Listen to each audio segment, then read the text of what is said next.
Assalamualaikum warahmatullahi wabarakatuh. Sahabat-sahabat subscriber Nawang Wulan Official.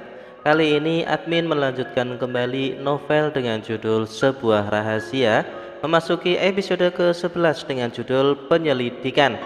Nah, sebelum melanjutkan membacakan kisahnya, untuk yang belum subscribe silakan dibantu klik tombol subscribe, kemudian tekan tombol loncengnya agar tidak ketinggalan nanti apabila sudah tayang episode terbaru. Terima kasih. Ibu dan bapak sudah turun dari taksi. Supir taksi membantu mengeluarkan sekarung beras dan sekeranjang buah dari bagasi. Kebiasaan mereka kalau datang pasti membawa banyak oleh-oleh. Sepertinya apapun yang ada di rumah dibawa semua. Aku membantu membawakan tas jinjing yang berisi pakaian, sedangkan bapak membawa karung beras. Ibu masih sibuk membawa kresek berisi mainan untuk cucu-cucunya. Anak-anak begitu riang saat Uti dan Kungnya datang. Bang Alif bercerita banyak hal tentang robot, mobil-mobilan, kartun dan sepeda barunya. Sesekali menggelindot manja di lengan akungnya, sedangkan ibu masih asik menyuapi kue basah buatannya ke mulut kecil Diva. Nano pulang jam berapa, mah? Tanya ibu tiba-tiba. Lembur, bu, biasanya jam 9-an baru sampai rumah, jawabku sembari menidurkan Arkan ke ayunan. Kalian gak berantem atau apa kan? Ibu menoleh ke arahku lagi, menunggu jawaban yang sesuai dengan harapannya. Alhamdulillah, bu, kami baik-baik saja, jawabku meyakinkan. Ibu menghela napas pelan. Syukurlah kalau begitu. Dari kemarin ibu gak enak hati. Biasanya kalau begini ada sesuatu yang buruk. Tapi apa? Ibu juga gak tahu. Ibu kembali menatapku. Aku mencoba untuk tersenyum agar ibu makin percaya bahwa ucapanku benar adanya. Aku dan Mas Nano memang baik-baik saja. Jarum jam menunjuk angka 11 siang. Mungkin ini waktunya aku ke kantor Mas Nano. Biasanya dia keluar untuk makan di jam istirahat. Aku sengaja menyiapkan bekal makanan untuknya. Aku akan ke kantor membawakan kejutan kecil untuk makan siangnya. Masakan-masakan kesukaannya kutata ke dalam kotak makan, seperti rendang, telur balado, dan udang goreng tepung. Tak lupa aku bawakan irisan mangga oleh-oleh dari ibu barusan. Semua sudah siap. Aku membawa kotak bekal ini ke ruang tamu. Segera memesan taksi dan mengganti baju dengan gamis dengan motif bunga berwarna coklat muda dan jilbab senada. Sepertinya ibu kaget melihat penampilanku. Mau kemana, mah? Kok bawa bekal segala? Tanyanya kemudian. Oh iya, bu, Ima titip Alif sama Diva sebentar ya. Mau ke kantor Mas Nano ngantar makan siang, ucapku pada ibu sambil memakaikan sepatu ke kaki mungil Arkan. Arkan diajak juga? Tanya ibu lagi. Iya, bu, takut rewel nanti kalau ditinggal. Imam presentasi kok, bu.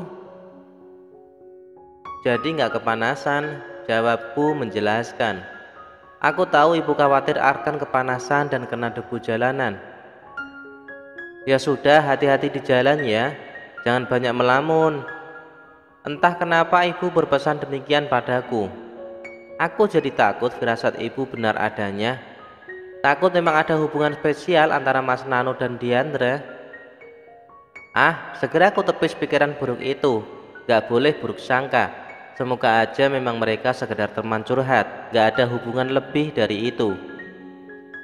Aku pamit pada ibu dan bapak, kemudian segera masuk ke dalam taksi yang sudah menunggu di depan rumah.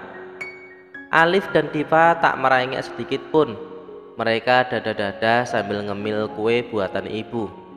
Syukurlah gak ada drama apapun, semua lancar. Kuusap layar handphone, mengetik sesuatu dan kukirimkan ke Mas Nano. Mas, makan siang di mana? Chatku langsung dibaca olehnya. Ada tanda mengetik di sana. Kutunggu balasan Mas Nano dengan hati deg-degan tak karuan. Di kafe depan seperti biasanya. Kenapa emang? Tumben nanya makan siang di mana. Kubaca balasan darinya. Aku tersenyum kecil. Nggak apa-apa, cuma nanya aja. Emang nggak boleh? Dia kembali mengetik. Boleh aja. Nggak ada yang ngelarang.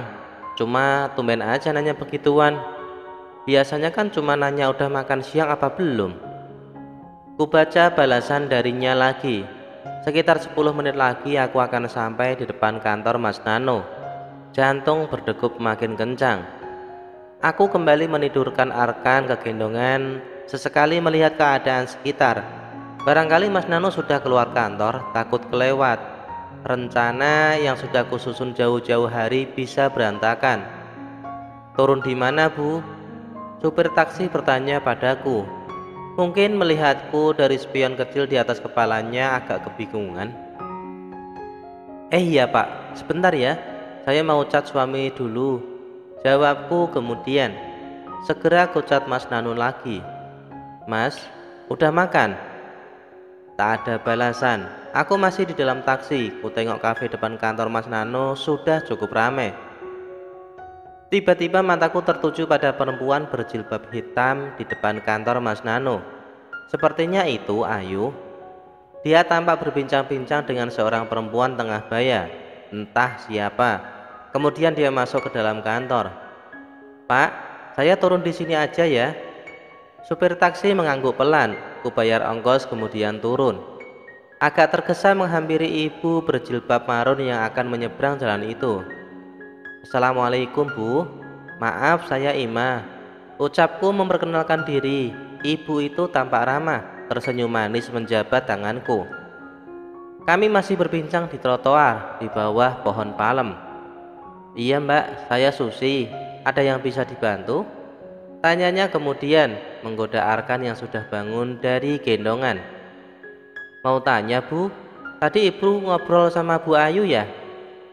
Ibu Suci berpikir sejenak lalu kembali tersenyum mengangguk pelan. Iya, Bu Ayu teman sekantor saya. Ada apa ya Mbak? Tanyanya penasaran. Oh enggak Bu, saya sahabat Bu Ayu kok. Ini mau nganter makan siang buat suami saya dan Bu Ayu sekalian. Jawabku menjelaskan. Wah, rajin sekali Mbak.